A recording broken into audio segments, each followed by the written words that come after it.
Hola, somos el grupo 8 y vamos a hacer la discusión acerca del video de Cézanne y sus paños por el conferencista, Curador del museo. por el curador del Museo de España. Entonces, como primera argumento o cosa de tópico, yo quiero hablar acerca de cuál es la distinción que hace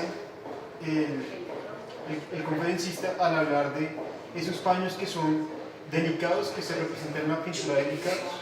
y esos paños que hace Cézanne, que simplemente representan las ondulaciones. Yo no entiendo eso, porque uno entiende el paño como es algo que conecta y que le da sentido a la obra, pero yo no entiendo esa distinción al hacerla entre lo delicado y lo áspero. No sé si se acuerdan de esa parte. Pues yo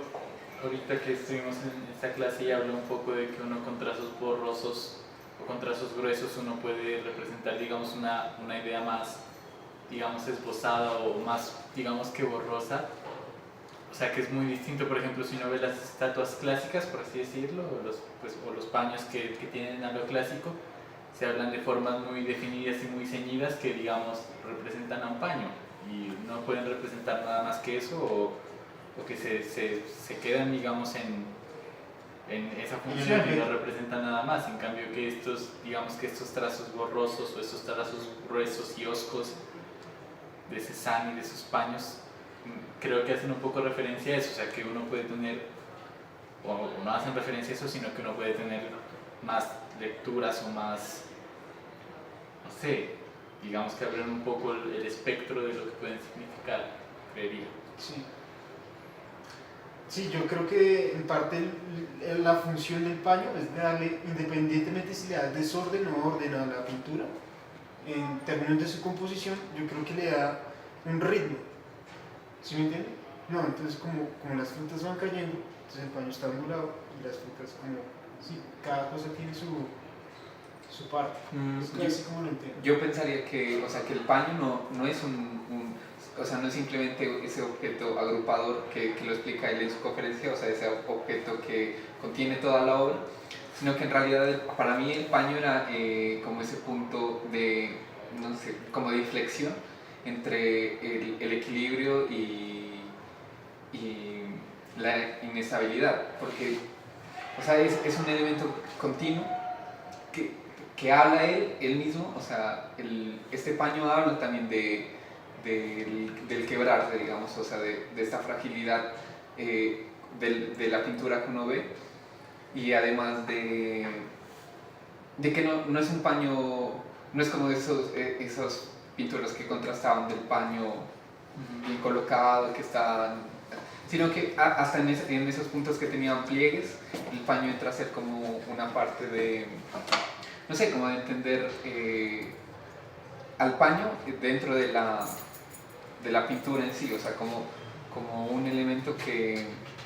habla de la pintura y no solo que la sostiene. Sí, claro. Yo recuerdo que en un momento de esta conferencia era aburrida, realmente bastante aburrida, entonces no me fijaba tanto en lo que decía él, sino que empezaba a ver estos paños de Cézanne, pues cuando ponía imágenes de un poco de las posteriores, porque las iniciales son un poco más, digamos, naturalistas, realistas, no sé si hablo, impresionistas, o sea, digamos que son paños que claro, uno ve más muertos o naturales o realistas puestos sobre una mesa, pero después estos paños empiezan a tomar un volumen y empiezan a tomar como vida, o sea, y me parecía como muy interesante que de todos modos el paño también funcionaba un poco como telón, o sea, porque debajo de esto había un volumen, o sea, que no era o no sé si era solo el paño como tal, pero parecía contener algo debajo de él, o sea, como si figuras, objetos debajo de este paño estuvieran, o sea, este paño estuviera cubriendo algo que Cézanne quería mostrar o este paño quería mostrar. Sí, a mí lo que me intriga con respecto a eso es que cómo, digamos, se logra dar que un objeto que que está, digamos, en todas partes, o sea, hasta la ropa mismo, que es un objeto liviano, que es un objeto simple, se convierte en una cosa ruda, una cosa fuerte, en una masa, o sea, que uno en realidad mira las sombras que se proyectan a través de estos como pliegues, y es un objeto masudo, digamos, y no simplemente ese telón. Y por eso a mí me parecía como bien interesante cuando este conferencista habla de que él un poco hablaba de las obras como una arquitectura, o sea, decía esta arquitectura, o sea, que él construía, o sea, un poco el construir no es simplemente el hecho del elemento puesto, sino... Sí, esto es probable que me toque los 80 y tengo teórico, por eso sino, ¿qué fue? O sea, no es simplemente el poner cosas, sino que en realidad es diría llenar de valor, pero sé que estoy mal, pero sí, de que estas cosas comiencen a hablar por sí solas y tienen un mundo entero que están develando